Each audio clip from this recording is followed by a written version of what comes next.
Don't make me wish that I was constantly alone.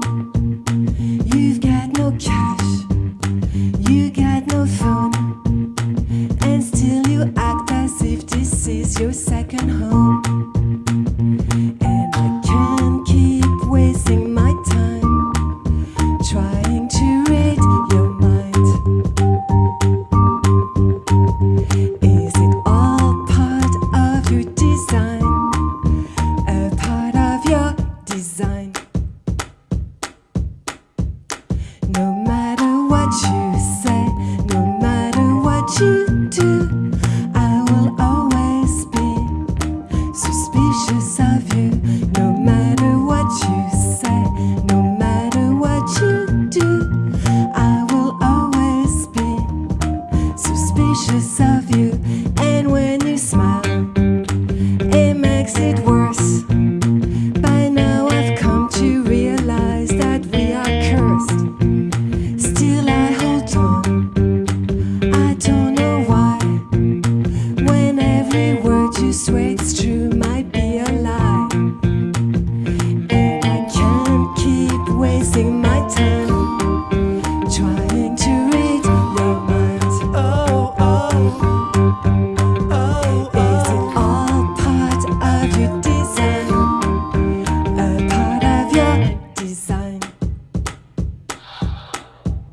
No matter what you say, no matter what you do, I will always be suspicious of you. No matter what you say, no matter what you do, I will always be suspicious of you.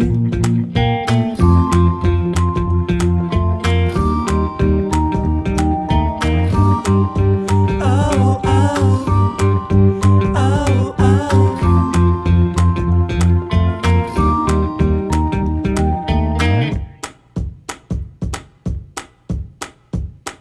No matter what you say, no matter what you do, I will always be suspicious of you. No matter what you say, no matter what you do, I will always be suspicious of you. I will always be suspicious. I will always be suspicious.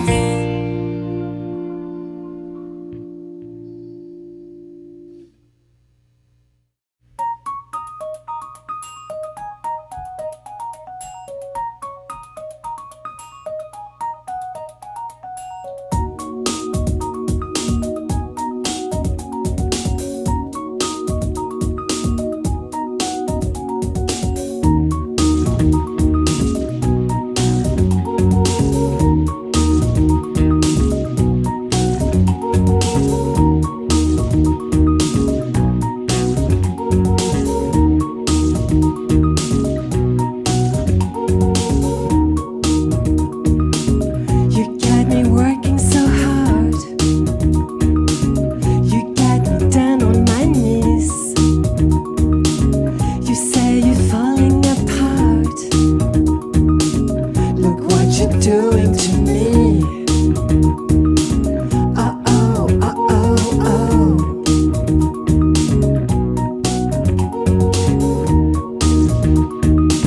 Nobody knows what you want. Nobody knows what you need. I barely get a response. Look what you're doing to me. Uh-oh, uh-oh, oh. Uh-oh, uh-oh, oh. I'm fascinated, so fascinated. I'm fascinated. Ooh.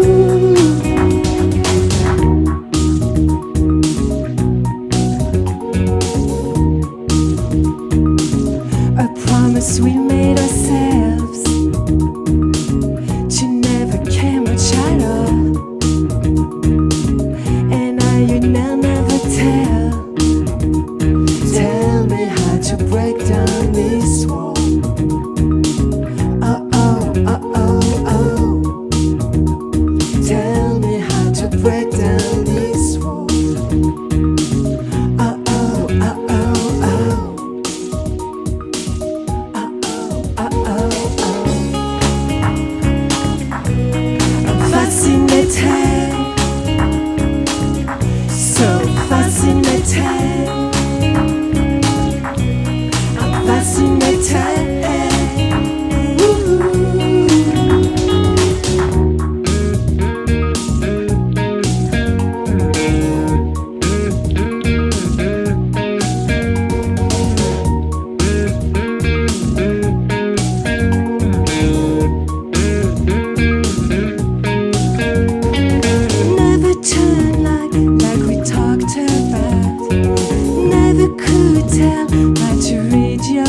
thinking about you. It's only been a little while,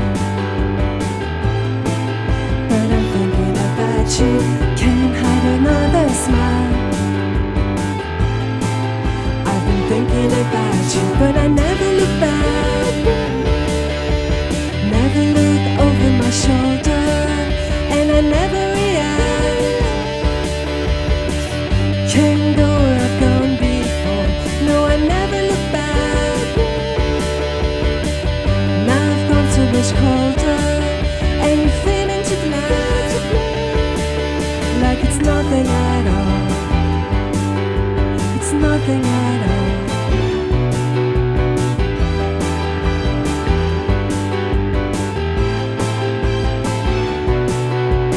Deep in another dream, thinking about you feels like the final scene. Thinking about you, it's only been a little while. Thinking about you, time for another smile. I've been thinking about you, but I never look back, never look over my shoulder, and I never react.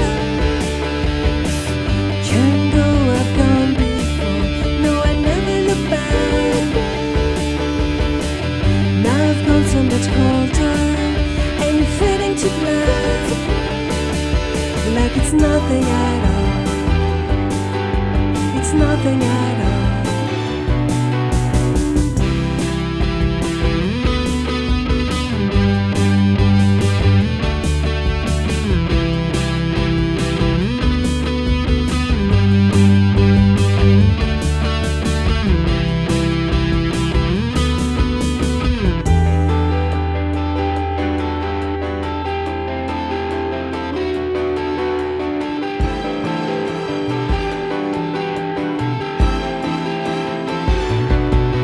But I never look back,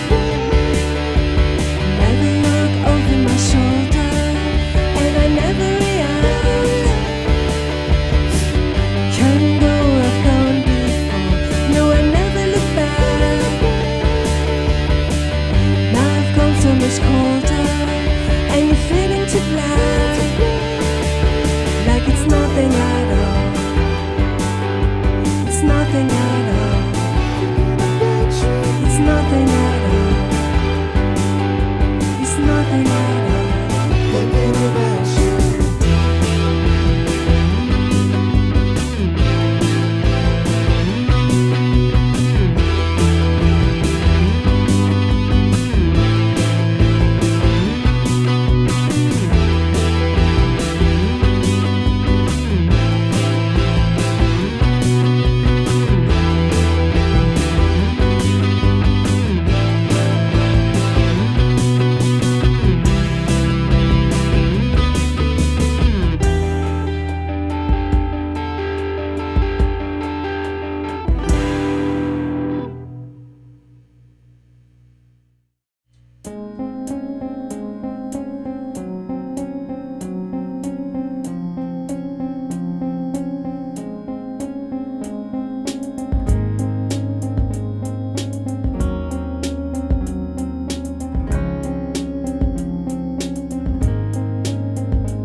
There's a place I dream about, where the sun never goes out, and the sky is deep and blue. Won't you take me there with you? Ooh, we can begin again. Shed our skin, let the sun shine in. At the edge of the ocean, we can start over again. Sha-la-la-la-la-la-la, sha-la-la, sha-la-la, sha-la-la-la-la-la, sha-la-la, sha-la-la. There's a world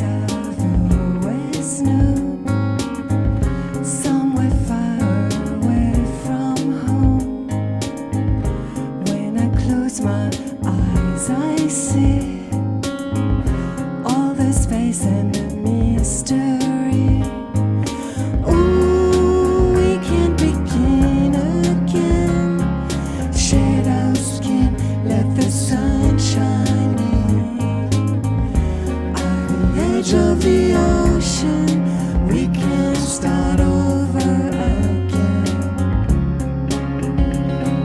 Sha-la-la-la-la-la-la, sha-la-la, sha-la-la,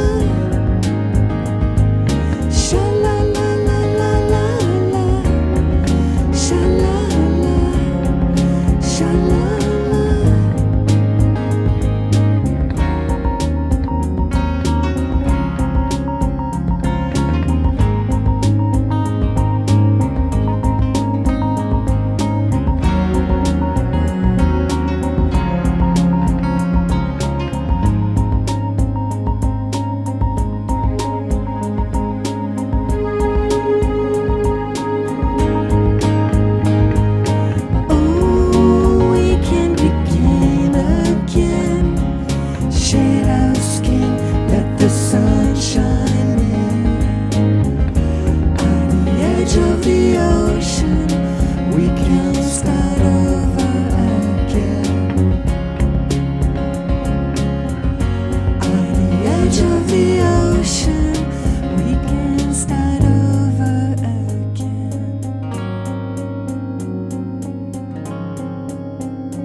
We're here in the studio with Ivy, who have just completed that wonderful session you just heard here on WFMU.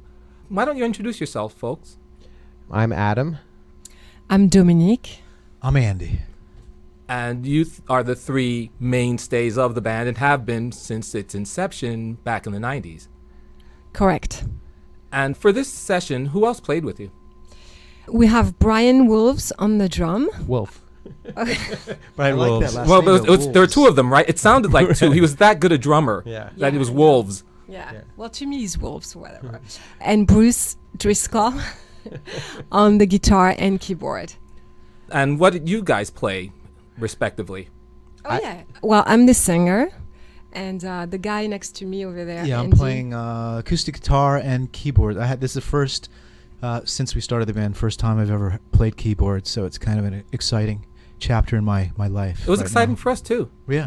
And he actually is playing keyboards with a slightly broken hand, so it's even more exciting. Right. Oh, no. Is this some kind of like insurance scam where you're going to say you broke it here and then... I did just about 10 minutes before we, set up. I tripped over actually your cup of coffee. And no, but I do have a broken scaphoid bone, so it's been kind of a little difficult, painful to play. But, no pain, no gain. Well, thanks for enduring. And what and I play bass. Oh, right. Only bass. God, what a slacker. Yeah. Everyone else was singing and doing multiple stuff and drinking and you guys coffee. Are singing too. And singing. And I had cymbals between my knees. Oh, like the old one-man band, Wilbert Harrison style. Yes. And what song did we hear in that set, by the way? There were two new songs and two classics. So we started with Suspicious, and this is a song from a new record called All Hours. And the second song we played was Fascinated, which is also on that new record. And I think it's our single, if there is one. And then we played Thinking About You from our previous record, which was called In the Clear. And then Edge of the Ocean. which was from Long Distance. Long Distance. So let's talk about the new album. It's called All Hours, and when is it out? September 20th. And that's just a couple of weeks away, so people can save up their pennies, nickels, dimes, and go into their record shops or however you buy records these days. Or, yes, exactly. Go on iTunes and Just download the one song they like, and yeah, exactly. that's right. Just break it off into segments and cheat themselves out of a lot of great music. We actually have a show too coming up that we're sort of a release party show. We're playing in New York on 24th. the 24th of September at the Gramercy. So people should buy their tickets and come see that. And that's actually with Tahiti 80. I don't know if you know that. Oh, sure. Yeah. Exactly. French From band. France. Yeah. Yes. Yeah. Tahiti 80 is From opening France, up just for like us. Dominique. Oh, yeah, that's right. And do you find, Dominique, that having these French-inflected vocals gives you more of a romantic edge than many of your other singing peers? I hope so. When Andy and Adam do backing vocals, do you give it a little French twist? Yeah, I try, you know, I keep correcting them. Like I'm trying desperately to have them sing with a little French accent to make it more sexy, but it's been difficult. I know. It's been difficult. In fact, you know, but seriously, when we record in the studio, Andy, who loves to be my vocal coach, he actually like tries everything to make me not have a French accent. He's trying to Americanize me.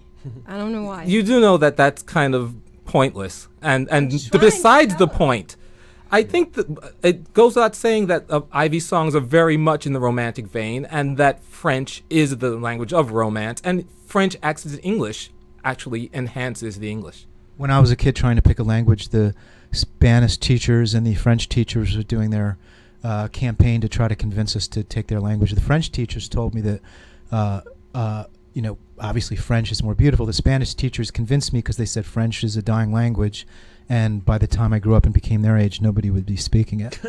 So that's why I took. And look, Dominique Spanish. is speaking English, so I guess your Spanish Actually- teacher was right. But there is a kind of a funny truth is that there is a noticeable accent on the record. And for example, a lot of the words when she says this, when she's singing, it's not this, it's these. And so when Adam and I are doing background vocals, what are we supposed to say? Do we say this that doesn't match her these? So we actually do have to sing with a French accent Oh, to that- blend in with her. I mean, that just makes perfect sense. So I just do the total Inspector Clouseau accent when I have to do These. this. Yeah, it's the Z. That's right. These. Just ham it up. Yeah. The new album, All Hours, I noticed that the single, or what could be the single, Fascinated, it's a real synth poppy kind of sound to it. Yeah. Is that now you haven't? This is your first album in what, 6 years? Yeah. And now, when you have 6 years to think about what this album's going to sound like, how did you decide? It was actually trial and error, and we probably threw away an entire album worth of stuff before we kind of hit on a direction for this record. I mean, we did a lot of work off and on for several years, and at the end of several years, we had an album's worth of material, but we just weren't that excited about it, and we started procrastinating a lot as a result. I think every time we'd regroup and listen to what we had, we were kind of like, yeah, it's pretty cool, I don't know. But then at some point, we kind of turned a corner, came up with some new songs, and it's like you saying, a little bit more toward the keyboard stuff, drum programming and Less beats. jangly guitars. Yeah, a little bit less emphasis on the sort of strumming guitars. And we came up with a few new songs that we got really excited about. And from that point forward, we kind of moved back into high gear and finished this record. Adam, you're also in Fountains of Wayne, who also have released an album after several years. And what's up with the timing there? It's a little funny that both those groups have been dormant for several years, and suddenly you're sort of double teaming it. I know, and you know what? Both bands have existed for over 15 years, and this has never happened before, and it was a complete accident. I mean, it's just for various reasons. Both records took a long time, and for various other reasons, they both got finished around the same time. So, but I think it's always worked out in the past, and I assume it'll work out. There is something about bands these days where you can sort of spend 5-6 years and between albums. In the old days, it used to be you're on at least a 1 per year schedule, and it was thought that, if you don't do this, your fans will forget about you and they'll move on to the next big thing. Yeah. Why do you think it's possible for bands to say stick around for 20, 30 years in some cases For example, My Bloody Valentine is still not technically broken up. Yet their new albums due almost 20 years overdue. So the fact that you can be an ongoing musical concern. James Iha, his second solo record. We're friends with James Iha, and Andy and I co-own a recording studio with him, and he's been working on his second solo record for 14 years. No, more. I think his last one came out in 1998. Something like that. 99. But he's almost done. He's mixing. What allows this level of perfectionism these days? That's a malady. That's sick. To me, that's becoming sickness. You can't be too perfectionist. I mean, for us, it's different because we're all involved with many other projects and we like to do other things. So at some point, you're like, oh, let's do IV, and we get together. But I think when people have only one project and they take so long to accomplish it, I think it's like a disease of perfectionism. You get stuck in it, and I think it's actually that's sort of sad a little bit. I mean, but also I think if you're Lady Gaga or somebody that's on the top of the charts, you probably don't want to wait 6 years to put out your next record. But for a band like us, it's not necessarily this earth-shaking event when we put out a record. So we can kind of do it or not do it. I think the people that know us hopefully will rediscover us when we resurface. But there's not like this corporation somewhere, right? Like saying we need our next 10 million seller. Well, if it were in 2004, it'd be the next 10 million seller. Right. I mean, 1 million there are every album that we put out there, we do get new fans who ultimately disappear by our next record. But there are those because they die. Is that why? Well, they're that's old. That's the downside of putting out a record every 6-7 years. Yeah, just attrition sets in. They move on. They discovered us on that album. We went away. The human lifespan is only about 80 they years. discovered us on that record. They move. It took us another 5 years to make another one. So they move on. But we do have a core fan base that's sort of like I am as a fan. That's like Prefab Sprout, obscure band, flies under the radar. You could say Ivy's sort of the same idea. We fly under the radar. But those fans, like I am to Prefab Sprout, they'll put out a record every 5 or 6 years, and I'm there. I'm ready for it. So He's it's actually been waiting outside the record store. For The record store was actually closed. He was out there in front of the HMV waiting for the new Prefab Sprout record and hoping that maybe someone will just throw a crate down in front of what's now a Best Buy or a Duane Reade. Interestingly, there actually was a new Prefab Sprout record released last year, and it was a record that had been somehow held in the vaults by the label for 20 years or something. So it's actually one of their early records that was never released. That was just released recently. Oh, I didn't know that. I'm a big fan of Prefab Sprout, and I didn't know they put out something new or something old new. Right, exactly. And so there will be touring on this record. You do have a New York show coming up, sort of a record release party, you could call it, I guess. We wanted to play when the record came out. We haven't played. I mean, our last show in New York was about 5 years ago at the Bowery Ballroom, and we're just excited to play again. And we've got a slightly different configuration this time around, and that's it. We want to be a live band again. And it's Tahiti 80, they're good friends of ours, and we've actually toured in Japan with them where they're absolutely huge. So we've opened up for them previously on tours in Japan, and so it's kind of nice for us to have them come to New York again and open up for us. Yeah. Ivy and Tahiti 80 are very compatible bands and really complement one another. And there's a show that you really shouldn't miss. It sounds fantastic. Any plans for an actual tours of our this world of ours? I think so. I mean, we always do as much as we can fit in our lives, and I think we definitely want to go and play a bunch of shows, especially now that we have this new band and we've done some rehearsals. It would be a waste to just stop. So we're doing a few this fall. One in New York, like we mentioned, on the 24th of September. We have one in LA. There's one in Northampton, too, on the 13th of September. Yeah. But I think we're waiting mostly to get through to early winter, where we'll plan more of a full U.S. tour, probably in January, February. Oh, fantastic. So I just want to thank you for coming down to WFMU Studios and premiering a couple of new songs from Ivy's new record, All Hours, which will be out on the 20th, is that right, of September? That's correct. That's always a Tuesday, so I my human sort of calendar just goes, no, I just remembered you said the 20th. But thanks so much for coming down, and just much success with the new record. Thank you very much. Thank you so much. Oh, thank Thanks. you.